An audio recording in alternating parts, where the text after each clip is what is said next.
Chaque coup de fouet lacérait son dos. Les lanières en cuir s'enfonçaient dans sa chair, 30 fois de suite. Et après ce long supplice, ce fut le cheminement vers le mont du Calvaire, où les clous vont une fois de plus déchirer sa chair.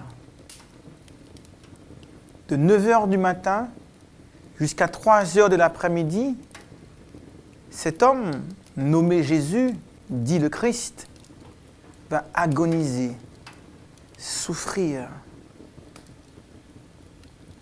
Lui qui se disait le Christ, le Messie, le Fils de Dieu, pourquoi n'a-t-il rien fait? Il avait pourtant rendu la vue aux aveugles, permis aux boiteux de marcher, même ressuscité un mort. Cet homme, qui avait tant fait pour les autres, était à son tour confronté au douloureux problème de la souffrance. Pourquoi cette souffrance? Pourquoi a-t-il accepté de souffrir? Cette souffrance nous ramène à notre propre souffrance. De nos jours, des hommes et des femmes souffrent dans leur chair, souffrent dans leur cœur, souffrent dans leur tête, souffrent des relations humaines, de la guerre, de la maladie, de la mort. Et l'on est amené à se poser la question, si Dieu est amour, s'il est tout-puissant, pourquoi? Il n'y a pas de réponse simple à cette question. La Bible nous explique que le projet divin pour l'homme était un projet de joie, de paix, d'amour, de sérénité. Et en créant l'homme, il est dit dans Genèse au chapitre 1er que Dieu dit « Faisons l'homme à notre image et qu'il puisse dominer sur cette terre ».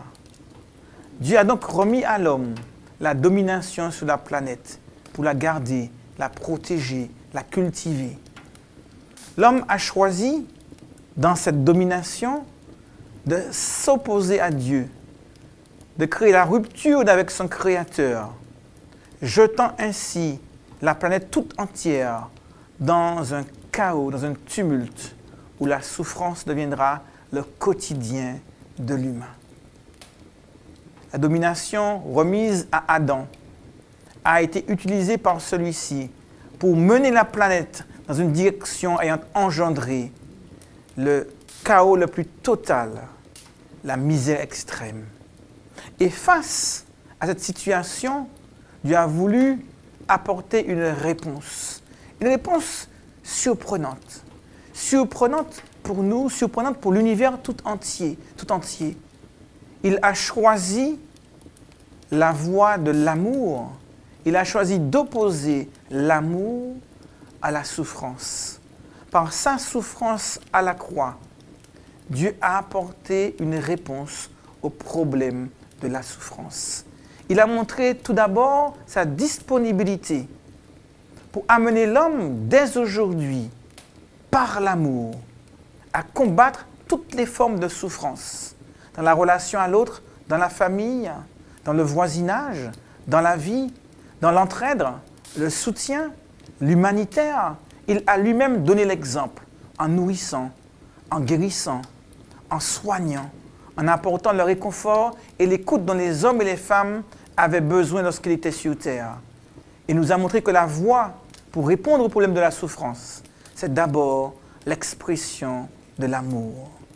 Mais au-delà de cet amour, il a voulu une perspective encore plus grande, en nous montrant qu'il avait une réponse définitive à son retour, puisque par sa mort, il rend possible l'établissement d'un nouveau royaume, un monde où régnera la paix, l'amour, la grâce, un monde où il n'y aura plus ni pleurs, ni larmes, ni souffrance, car toutes ces choses auront disparu. Un monde où il sera roi, un monde où régnera l'amour, un monde où vous et moi sommes invités à participer. Le choix est le nôtre. La souffrance n'est pas irrémédiable. Dieu a pourvu pour y répondre. C'est à nous de faire le choix pour savoir si oui ou non nous voulons rentrer dans ce projet où régnera la joie, la sérénité pour toujours.